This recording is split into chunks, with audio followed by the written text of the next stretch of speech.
Okay, so imagine this for a second. Your bank account getting topped up each month. Mhm. But, not because you just finished another crazy week of meetings and deadlines. More like income from things you've already put in motion. Systems. Exactly. Yeah. Systems working for you. Sounds like a smarter way to maybe get a bit more breathing room, doesn't it? Absolutely. And that's what we're digging into today, this whole idea of passive income. Yeah. Our source material, it lays out a bunch of practical strategies, really helps you understand how you might build that kind of financial setup, step by step. Totally. We're not talking about... Figuring out which of these paths could genuinely work for you. Right.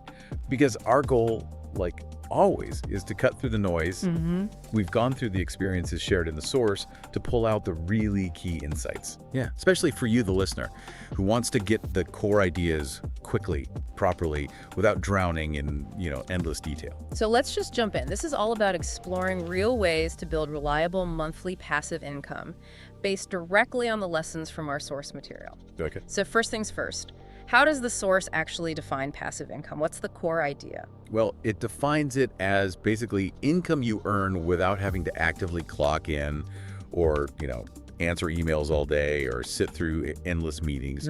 It's about setting up assets or systems that kind of generate revenue with less direct day-to-day work from you.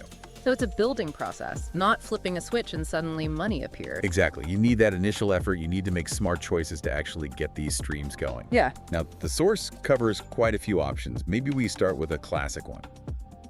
Rental properties. Yeah, the old buy and hold. The source gives this example, like buying a single-family home in a growing neighborhood. Right. The idea being your tenants rent. Well, yeah, it also points out the realities, the occasional plumbing issue or late-night maintenance call. Yeah. Stuff that comes with owning property. Right, so it's not completely passive, especially at first. Sure. But the source mentions a way around that, or at least to make it more passive, getting a property manager involved. Exactly. That takes a lot of the day-to-day stuff, the headaches, Yeah. off your plate. Makes sense. And for people who like the idea of real estate but maybe aren't ready to buy a whole property, Yeah. the source brings up REITs, real estate investment trusts. Ah, okay. Like funds for property. Sort of, yeah. Yeah. You invest in a portfolio of properties without having to be the landlord yourself. Okay, so dividend stocks are shares in companies, usually pretty established ones, that pay out a slice of their profits to shareholders. Right. You get a check, basically. Yeah, often every quarter. The source suggests starting kind of small, focusing on solid companies that have a history of paying dividends reliably. Stability is key here. So not chasing risky high flyers, but steady earners that share the wealth. Exactly. And the source talks about reinvesting those dividends. How does that help? This is where the compounding magic happens. When you reinvest, you use the dividend cash to buy more shares of that same stock. So your stake grows. Right. And then those new shares also earn dividends. Over time, as the source points out, this can really snowball and significantly boost both your investment value and your passive income stream. It's a long-term play. Got it. Slow and steady wins the race there. Okay, let's pivot to the digital world. Creating an online course. How does that work for passive income? Well, the idea is you take a skill or some knowledge you have. Something you're good at. Yeah, exactly. You structure it into a course, maybe videos, scripts, worksheets, whatever, and then you put it up on platforms the source mentions. Okay, so there's definitely a big chunk of work up front, right? Planning, recording, editing. Oh, for sure. Significant effort initially. Yeah. But the idea is once it's created and available, It sells itself? kind of, people enroll, they pay, and you get income from those sales ongoing without having to actively teach each person. It becomes a digital asset. Makes sense. Though the source does say, occasional updates or a bit of promotion helps keep it relevant. Still, create once, sell many times. I like it. Next up, affiliate marketing. Hear that term a lot. What's the basic idea? Affiliate marketing is essentially earning a commission when you recommend a product or service, and someone buys it through your unique link.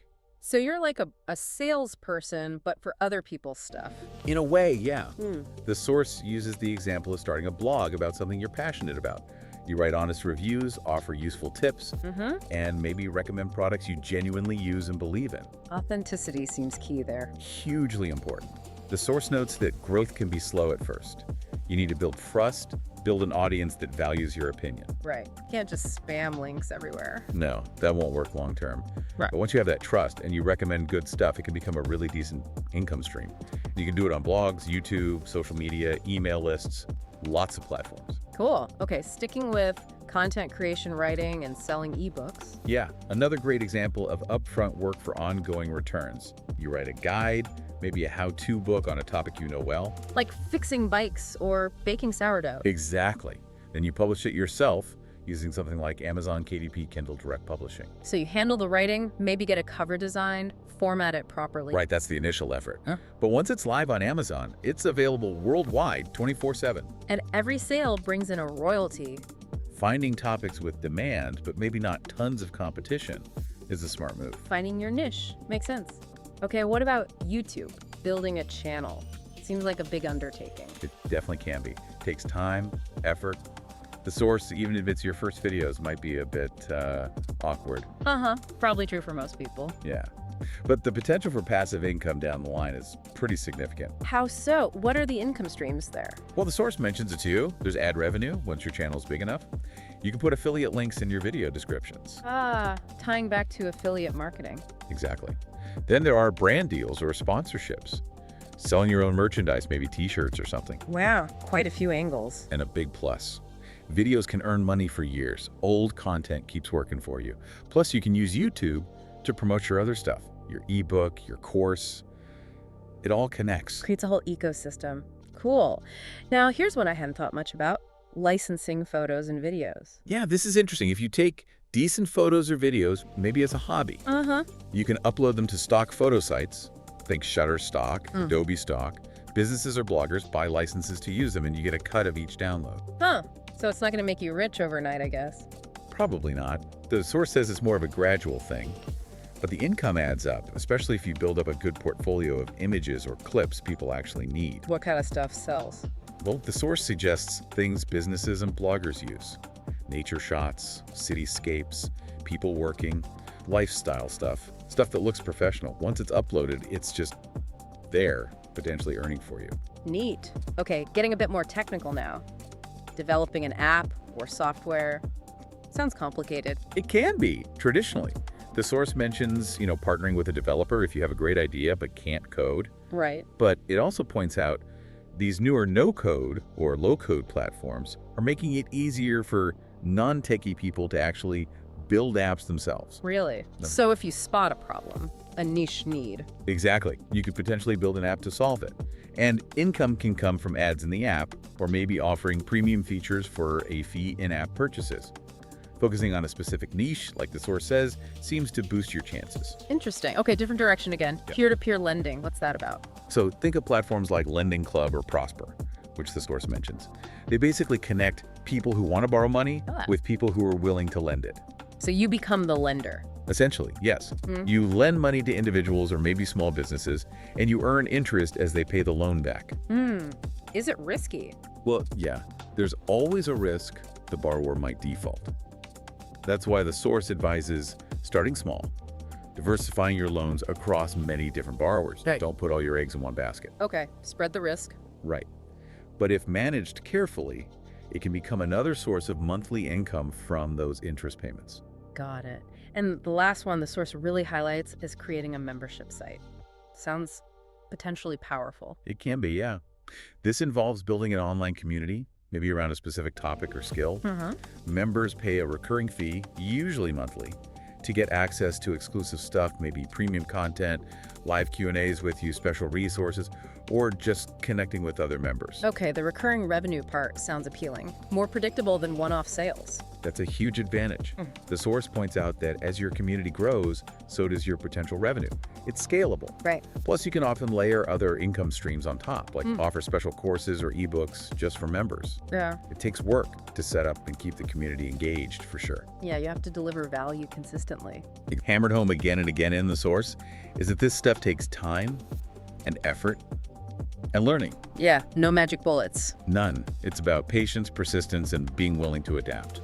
And the source also stresses starting small, right? Like pick one thing first. Yes, exactly. Don't try to do everything at once. Pick one idea that resonates, focus on it, learn the ropes, get it working reasonably well. And then maybe think about adding another stream. That's the advice. Build one, stabilize it, then consider adding the next.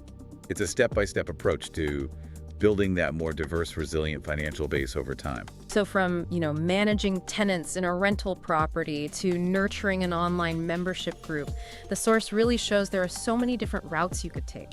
Ways to generate income that aren't just trading your time for money hour by hour. Absolutely. It underscores that there isn't just one path. There are multiple ways to build more financial freedom. And hopefully for you, listening, this deep dive has given you a clearer picture of what some of those paths look like, the pros and cons, the effort involved, a solid overview without getting totally lost. We hope so. It's about understanding the landscape. Right. So as you think about all these different streams, maybe one or two jumped out at you more than others.